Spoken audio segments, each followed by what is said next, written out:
India के लिए China को रेप्लिकेट करना क्यों बहुत ज्यादा हार्ड है, इसके पीछे कुछ टेक्निकल प्रॉब्लम्स हैं। वीडियो थोड़ी लंबी हो सकती है तो दिमाग खोल के सुनना। देखो है क्या, चाइना जो है वो 30 साल का विजन लेके चलता है और 5 साल का रोड मैप होता है उसके पास। अब उनके साथ ये एडवांटेज ये है कि उनको पता है कि उनकी गवर्नमेंट में कोई चेंज नहीं होने वाला, तो वो इतने बड़े विजन लेके चल सकते हैं। और वो 5 साल के रोड मैप के साथ गवर्नमेंट का स्टिमुलस उन्हीं 5 इंडस्ट्रीज में जाता है, उन्हीं कंपनीज के पास जाता है। और फिर क्या होता है, उन 20 कंपनियों में से 5 कंपनी, 2 कंपनी, 3 कंपनी सर्वाइव करती हैं, वो ग्लोबली आप सप्लाई कर रही होती हैं और वो कंपनीज बहुत बड़ी हो जाती हैं। इंडिया में ये चीज पॉसिबल नहीं है क्योंकि यहाँ पे डेमोक्रेसी है। यहाँ पे हर 5 साल बाद तो गवर्नमेंट बदलेगी या फिर गवर्नमेंट की कॉम्पोजिशन चेंज हो जाएगी, कोलिशन गवर्नमेंट्स होंगी, अलग तरीके के लीडर्स गवर्नमेंट्स के साथ आ जाएंगे, तो उनके हिसाब से पॉलिसी लेके आपको चलनी पड़ेगी। अब आप ये चीज फॉर्चुनेटली समझ लो, अनफॉर्चुनेटली समझ लो कि हमारे पास डेमोक्रेसी है, तो हमको नहीं पता कि अगली गवर्नमेंट कौन सी आने वाली है, उसकी अगली गवर्नमेंट कौन सी आने वाली है, तो वो बहुत लंबे विजन लेके चल ही नहीं सकते। किसी भी गवर्नमेंट के लिए पॉसिबल ही नहीं है। गवर्नमेंट का क्या फोकस होता है कि भैया मैं अगला इलेक्शन कैसे जीत जाऊं। अब वो उसके लिए किस तरीके की हरकतें करती हैं, फ्री राशन बांट देगी, फ्री खाना बांट देगी। अब उससे क्या होगा, वो सोशली तो बहुत अच्छी चीज लगती है। अब किसी भी लो इनकम ग्रुप के लिए 2 सबसे बड़ी मोटिवेशन ये होती है कि उसको खाना मिल जाए या उसको घर मिल जाए।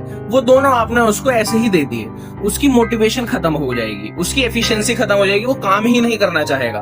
तो लेबर क्लास की जो एफिशिएंसी है वो डिक्लाइन ही होती चली जा रही है। हम लोग अच्छी जनरेट कर ही नहीं पा रहे हैं लेबर, एक तो डेमोक्रेसी, ऊपर से ये सारी चीजें, तो हम चाहकर भी बहुत एक्सपोनेंशियल ग्रोथ नहीं कर सकते। अब हमारी सबसे बड़ी जो ताकत है वो पॉपुलेशन ग्रोथ है और क्वालिटी ऑफ पॉपुलेशन है। We are a young country, हमारी जो पॉपुलेशन है वो कंपैरेटिवली बहुत ज्यादा यंग है।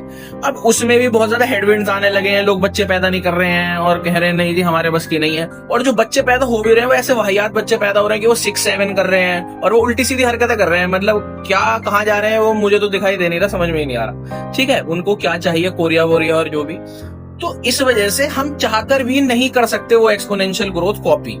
तो ये जो ख्वाब आते हैं ना हमें कि हम चाइना को रेप्लिकेट कर लेंगे, टेक्निकली नहीं कर सकते। हाँ, अगर हम डिक्टेटरशिप में आ जाए, हमारी गवर्नमेंट डिक्टेटरशिप हो जाए, बिल्कुल स्टेबल गवर्नमेंट हो जाए, वो अपने हिसाब से ही काम ले, उनको अगला इलेक्शन ना जीतना हो, तो हम बेटर प्लेस्ड हैं बहुत एक्सपोनेंशियल ग्रोथ के लिए।